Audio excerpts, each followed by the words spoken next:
বুধবার মুক্তধারা অডিটোরিয়ামে এক অনুষ্ঠানের মধ্য দিয়ে পূর্ত দপ্তরের জুনিয়র ইঞ্জিনিয়ার পদে চাকরির অফার বন্টন করা হয়। আয়োজিত অনুষ্ঠানের মধ্য দিয়ে মুখ্যমন্ত্রী ডক্টর মানিক সাহা চাকরির অফার তুলে দেন চাকরি প্রাপ্যদের হাতে। অনুষ্ঠানে মুখ্যমন্ত্রী বক্তব্য রেখে বলেন, বর্তমান সরকার গত 7 বছরে 19,742 জনকে নিয়মিত পদে চাকরি প্রদান করেছে। একই সাথে আউটসোর্সিং, কন্ট্রাকচুয়াল সহ বিভিন্নভাবে লোক নিয়োগ করা হচ্ছে। কারণ বর্তমান সরকার বেকার বান্ধব সরকার বলে দাবি করলেন মুখ্যমন্ত্রী। সরকারের বিরুদ্ধে মিথ্যা অভিযোগের তীব্র প্রতিবাদ জানিয়ে মুখ্যমন্ত্রী অনুষ্ঠানে দাবি করেন, কেউ বলতে পারবে না বর্তমান সরকারের আমলে চাকরি পেতে অর্থ দিতে হয়েছে।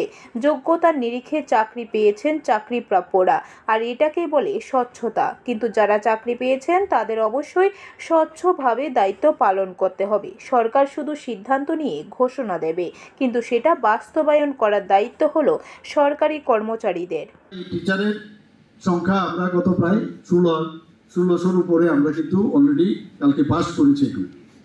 এখানে আপনাদের অবগতির জন্য জানাতে যে 27শে জুন 2025 পর্যন্ত ডাই ইন হার্নেস, অনেক সময় আমাদের বলা হয় ডাই ইন হার্নেসের চাকরি হয় না। এর জন্য এবার ঠিক করেছি, যেখানে যাব কত চাকরি দিলাম, ডাই ইন হার্নেসের চাকরিটাও শুনিয়ে দিই। মোট 19,484 জন আমরা 27শে জুন 25 পর্যন্ত আমরা দিয়েছি।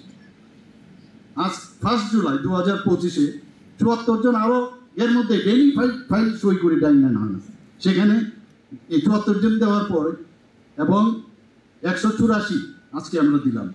সেই দেওয়ার পরে এই ডাইন হার্নেস সহ কত হলো 19,742 জন আমাদের সরকার আসার পর এখন পর্যন্ত আমরা নিয়মিত চাকরি দিয়েছি। মাত্র এই 7 বছর আমরা এই চাকরিটা দিয়েছি।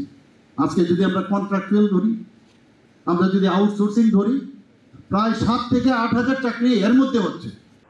আয়োজিত অনুষ্ঠানে মুখ্যমন্ত্রী ছাড়াও উপস্থিত ছিলেন বিদ্যুৎ মন্ত্রী রতনলাল নাথ, অর্থমন্ত্রী প্রণজিৎ সিংহ রায়, পূর্ত দপ্তরের সচিব সহ অন্যান্য আধিকারিক।